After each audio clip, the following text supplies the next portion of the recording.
উম্মি ওয়া আবি হুয়া আজমালু নিমাতিন ফি হায়াতি, অর্থাৎ আমার মা এবং আমার বাবা আমার জীবনের শ্রেষ্ঠ নিয়ামত। মা বাবা পৃথিবীর শ্রেষ্ঠ নিয়ামত। তাদের প্রতি আমাদের দায়িত্ব ও ভালোবাসা প্রকাশ করার কোনো নির্দিষ্ট সীমা নেই। এই পর্যায়ে এসে সবচেয়ে বেশি যা আশা করে তা হলো আপনার একটু সময়। অফিস বা কাজের ব্যস্ততার মাঝেও দিনে অন্তত কয়েকবার তাদের খোঁজ নিন।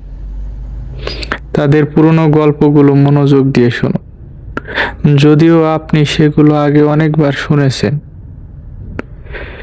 মানুষ বয়সের সাথে সাথে কিছুটা আবেগপ্রবণ বা জেদি হয়ে যেতে পারে। কখনো তাদের সাথে উচ্চস্বরে কথা বলবেন না, কারণ কোরআনে একটি সুন্দর শিক্ষা হলো তাদের সাথে উফ শব্দটিও করো না। তাদের সাথে সবসময় বিনীয় ভাষায় কথা বলাই শ্রেয়। মা বাবা অনেক সময় নিজেদের প্রয়োজনীয় কথা মুখে বলে না। তাদের প্রিয় কোনো খাবার বা প্রয়োজনীয় কোনো জিনিস না চাইতে এনে দিন। মাঝে মাঝে তাদের নিয়ে বাইরে থেকে ঘুরে আসুন। এসব ছোট ছোট কাজ তাদের মনে অনেক আনন্দ দেয়। পরিবারের যে কোনো ছোট বড় সিদ্ধান্তে তাদের মতামত নিন।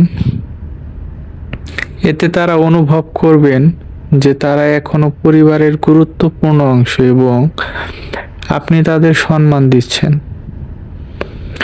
বয়সের কারণে তাদের শরীর আগের মতো সচল থাকে না। তাদের চেক আপ, ওষুধ এবং পথ্যের ব্যাপারে সর্বোচ্চ যত্ন। অসুস্থ অবস্থায় তাদের সেবায় বিরক্তি প্রকাশ করবেন না, কারণ ছোটবেলায় আপনি অসুস্থ হলে তারাও এভাবে রাত জেগে আপনার সেবা করেছিলেন।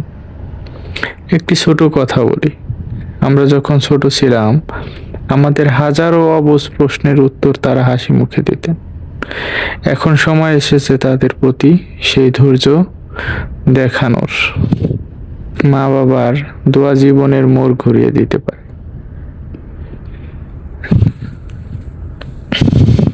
আরবিতে একটা কথা আছে, আল জান্নাতু তাহতা আকদামিল উম্মাত, মায়ের পায়ের নিচে সন্তানের জান্নাত। মা বাবার জন্য দোয়া করার জন্য পবিত্র কোরআনেই বিখ্যাত দোয়া রয়েছে।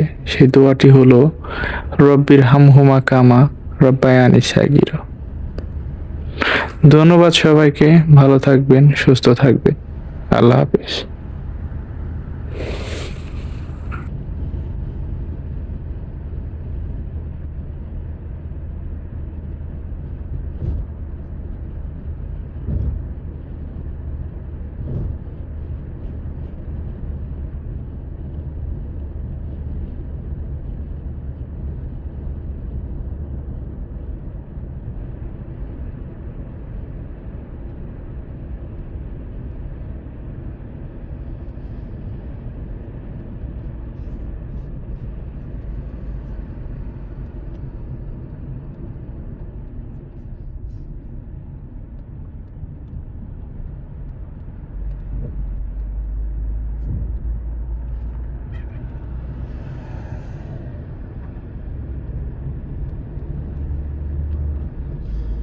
Ya Rabb Allah.